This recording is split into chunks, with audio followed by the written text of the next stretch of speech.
నమస్తే, welcome to KK news. నేను శ్రీదేవి. ఏపీలో కూటమి ప్రభుత్వంలో నారా లోకేష్ పాత్ర ఏంటి? క్యాబినెట్లో చేరతారా లేకుంటే పార్టీ పగ్గాలు తీసుకుంటారా? అసలు చంద్రబాబు మధ్యలో ఏముంది?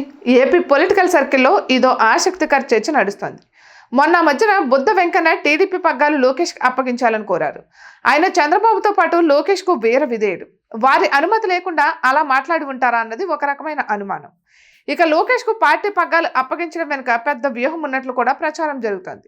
అయితే ఒక్క పార్టీ పగ్గాలు అందిస్తే సరిపోదని, ప్రభుత్వంలో సైతం భాగస్వామ్యం అప్పగిస్తేనే లోకేష్ భవిష్యత్తుకు బాగుంటుందని విశ్లేషణలు కూడా ఉన్నాయి. ఇక 2014లో టీడీపీ అధికారంలోకి వచ్చింది.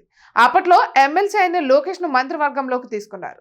కానీ అందరితో పాటు ఆయన ఒక మంత్రి మాత్రమే. అటు డైరెక్ట్ ఎన్నికల్లో కాకుండా ఎమ్మెల్సీగా ఉన్న లోకేష్ను క్యాబినెట్లోకి తీసుకోవడం విమర్శలకు తావిచ్చింది. అప్పట్లో సీఎంగా ఉన్న చంద్రబాబు పార్టీపై అంతగా దృష్టి పెట్టిన దాఖలాలు లేవు. అందుకే ఈసారి లోకేష్కు పార్టీ పగ్గాలు అప్పగిస్తారని తెలుస్తోంది.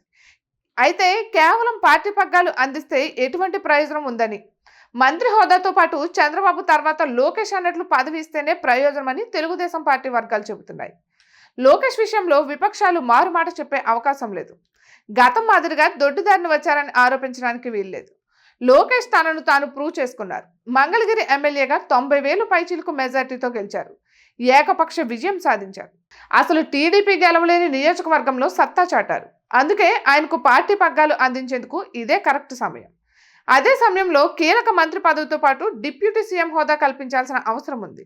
అప్పుడే అటు పార్టీని సమన్వయం చేయడంతో పాటు ప్రభుత్వంలో కీలకంగా వ్యవహరించడం సాధ్యమవుతుందని విశ్లేషకులు అభిప్రాయపడుతున్నారు. మరి చంద్రబాబు ఎలాంటి నిర్ణయం తీసుకుంటారో చూడాలి. ఇక ఇటువంటి మరెన్నో వీడియోస్ కోసం కేకే న్యూస్ తెలుగు ఛానల్ని సబ్స్క్రైబ్ చేసుకోండి.